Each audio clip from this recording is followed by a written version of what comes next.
Hello my dear friends, నమస్తే. Welcome back to our channel ACS spoken English. ఈరోజు మన video ఏపీడిఎస్కి సంబంధించి మూర్తిమత్వానికి అంటే సైన్స్ సైకాలజీలో మూర్తిమత్వం అనేది ఓ టాపిక్ ఉందండి. వాటికి సంబంధించి మనం వీడియోస్ అయితే చేయడం జరుగుతుంది. మీకు కనుక యూస్ఫుల్ అనిపిస్తే తప్పకుండా ఛానల్ని సబ్స్క్రైబ్ చేసుకొని మీ ఫ్రెండ్స్ అండ్ ఫ్యామిలీ మెంబర్కి షేర్ చేయండి. ఇక వీడియోలోకి వచ్చినట్లయితే హెచ్ఈసి గ్రూప్ చదవడం పాస్ కావడం చాలా సులభం. ఉద్యోగ అవకాశాలు చాలా తక్కువ. ఎంపీసీ గ్రూప్ చదవడం పాస్ కావడం చాలా కష్టం. ఉద్యోగ అవకాశాలు చాలా ఎక్కువ.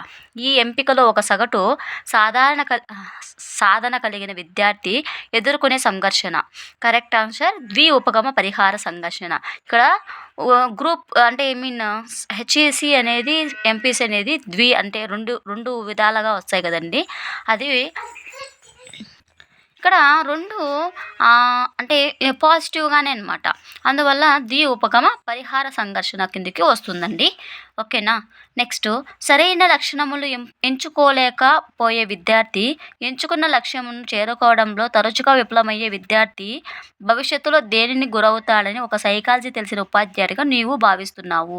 అది వచ్చేసి కుంటనం అనమాట. అంటే లోపించడం కదా. ఇక్కడ ఒక విద్యార్థి అనేది ఒక లక్ష్యము ఎంచుకోలేకపోయే విద్యార్థి ఎంచుకున్న లక్ష్యం చేరుకోలేక తరచుగా విఫలం అవ్వడం, అంటే దానికి కుంటనం కిందకి వస్తుందండి. ఓకే. పరీక్షల్లో ఫెయిల్ అయిన విద్యార్థి మా పాఠశాలలో చాలామంది ఆ పరీక్షలో ఫెయిల్ అయినారు అని తన తండ్రి గారికి సమాధానం చెప్పడంలో ఉపయోగించిన రక్షక తంత్రం అన్నమాట. ప్రక్షేపణం అంటే ఏంటంటే తను చేసిన తప్పు వేరే వాళ్ళు చేసినారు అని చూపించడం అనమాట. ఈ విధంగా అబ్బాయి ఇక్కడ ఫెయిల్ అయ్యాడు. వాళ్ళ తండ్రికి కొంచెము వివరిస్తున్నాడనమాట. అంటే నాలాగా చాలామంది విద్యార్థులు ఫెయిల్ అయ్యారు అని చెప్తున్నారు కదా, ఆ దాన్ని మనము ప్రక్షేపణము అని అంటామండి. సాధారణ పరీక్షల్లో ఉత్తీర్ణతగా మార్కులు తెచ్చుకోలేకపోయి రాజు అనే 10వ తరగతి చదివే విద్యార్థి చివరికి పరీక్షల్లో 10 గ్రేడ్ పాయింట్లను తెచ్చుకున్నట్లు, ప్రతిభా అవార్డును ముఖ్యమంత్రి చేతుల మీద అందుకున్నట్లు, తన ఊరిలో అందరూ తనను మెచ్చుకున్నట్లు ఊహించుకుని సంతృప్తిని పొందుతున్నాడు. దీనిని ఏ రక్షతంత్రంగా చెప్పుకోవచ్చు?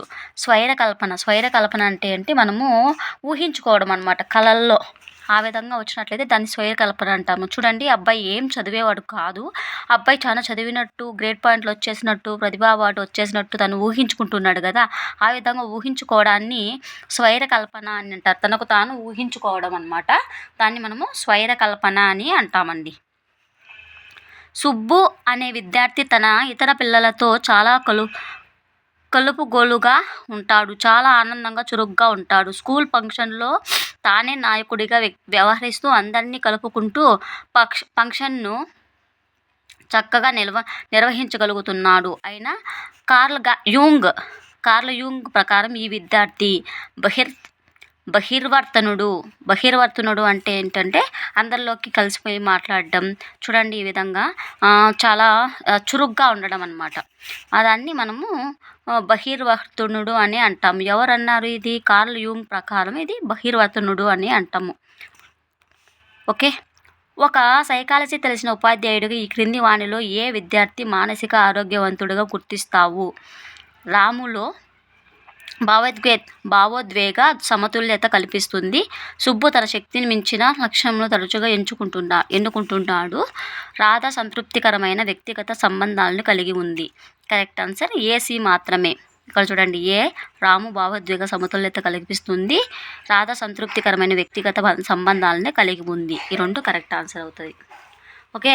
సగటు సాధన కలిగిన విద్యార్థుల సమూహానికి నీవు ఒకే రోజు 3 రకాల సబ్జెక్టులకు సంబంధించి ఉదయం, మధ్యాహ్నం, సాయంత్రం 3 యూనిట్ల పరీక్షలు పెడతానని ప్రకటించావు. ఈ పరీక్షలు ఒకే రోజు రాయడం వారి శక్తిని మించినవని అని మీకు తెలిసినప్పటికీ అలా చేశావు. ఈ పరీక్షలు రాసేటప్పుడు ఆ విద్యార్థులు దేనికి గురవుతారు? ఒత్తిడికి గురవుతారు. చూడండి, ఒకే రోజు 3 యూనిట్లు పెట్టినట్లయితే ఒత్తిడి అయిపోతుంది కదా వాళ్ళకి. అందుకని ఒత్తిడికి గురవుతారు అని మనం చెప్పవచ్చండి. నెక్స్ట్, విద్యార్థులలో ఒత్తిడిని నివారించడానికి సైకాలజీ తెలిసిన ఉపాధ్యాయుడిగా నీవు ఈ క్రింది ఏ చర్యను సరైనదనిగా సమర్థిస్తావు? వైయక్తిక భేదాలను దృష్టిలో ఉంచుకొని ఇంటి పని చేస్తాను. పోటీ ఎక్కువగా ఉందని విరామం లేకుండా చదివితేనే గెలుస్తానని సూచిస్తాను. వారి శక్తి సామర్థ్యాలను అనుకూలంగా కృత్యాలను ఏర్పాటు చేస్తాను. ఏసీ మాత్రమే సరైనవి. వైయక్తిక భేదాలు దృష్టిలో ఉంచుకొని ఇంటి పని చేస్తాను. ఓకే, వారి శక్తి సామర్థ్యాలకు అనుగుణంగా కృత్యాలు ఏర్పాటు చేస్తాను అనేది 2 కరెక్ట్ ఆన్సర్స్ అండి. ఓకే, నెక్స్ట్ కంటిన్యూషన్ అనేది మనము చేయడం జరుగుతుంది. సబ్స్క్రైబ్ చేసుకోండి. Thank you so much for watching.